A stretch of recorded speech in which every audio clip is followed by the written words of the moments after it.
ଏଠି ସବୁ ବର୍ଷ ଆସିଥାଉ ମାନେ ଯାହା ମନସ୍କାମନା କଲେ ପୂର୍ଣ୍ଣ ହୁଏ ସେଥିପାଇଁ ଏଠି ସବୁ ବର୍ଷ ଆସିକି ଦୀପ ଜାଳୁ। ଦିନ ସାରା ଉପାସ ରହିଥିଲୁ ଏବେ ଦୀପ ଜାଳିଲୁ ଠାକୁରଙ୍କ ଦର୍ଶନ କଲୁ। ଆଉ ଏଠି ସମସ୍ତେ ଆସନ୍ତି ବହୁତ ଭିଡ଼ ରୁହେ ଭଲ ଲାଗେ ଆସିବା ପାଇଁ ସମସ୍ତଙ୍କ ମନସ୍କାମନା ପୂରଣ କରନ୍ତି ସେଥିପାଇଁ ସମସ୍ତେ ଆସି ଏଠି ଦୀପ ଜାଳିକି ବସନ୍ତି। ଇଏ ରଜା ଅମଳରୁ ପ୍ରତ୍ୟକ୍ଷ ଫୁଟିକି ଲିଙ୍ଗ ବାହାରିଛନ୍ତି ତେଣୁକରି ତାଙ୍କ ନାମ ହେଲା ମହାଦେବ ଚନ୍ଦ୍ରଶେଖର ମହାଦେବ। କେମିତି ଭକ୍ତମାନେ ଆସିକି ମାନସିକ କରନ୍ତି ଆଉ ହଜାର ହଜାର ଭକ୍ତ ମାନସିକ କରି ପୂରଣ ଆସ୍ଥା ବିଶ୍ୱାସ ରହିଛି ବହୁତ ଦୂର ଦୂରାନ୍ତର ଆସନ୍ତି ଆଉ। ପୂଜା ଅର୍ଚ୍ଚନା ସକାଳ ଧୂପ 7ଟା ସୁଦ୍ଧା ସରିଯାଏ। ପୁଣି ନୀତି ଯେଉଁ ଖିଚୁଡ଼ି ନୀତିଟା 11ଟା ସିଏ ବି ସରିଛି ଭଲ ଭାବରେ।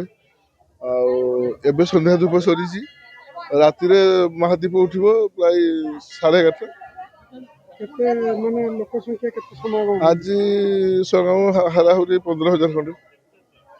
ଏବେ ତ ଲୋକ ଆହୁରି ବଢ଼ିଛନ୍ତି ପ୍ରାୟ ଆଗ ଅପେକ୍ଷା। ଗତ ବର୍ଷ ଅପେକ୍ଷା ଏଥର ଲୋକ ଟିକେ ଅଧିକ ଅଛନ୍ତି।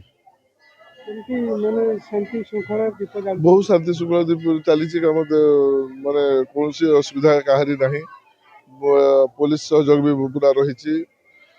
ଆମ ସବ୍ କଲେକ୍ଟର ବି ସବୁ ଭଲ ଆରେଞ୍ଜମେଣ୍ଟ କରେଇଛନ୍ତି ଯେଉଁଟାକି ଶାନ୍ତି ଶୃଙ୍ଖଳାରେ ସବୁ ଜିନିଷ ଚାଲିଛି ଆଉ ନୀତିକାନ୍ତି ବି ସବୁ ଠିକରେ ଭାବରେ ଚାଲିଛି।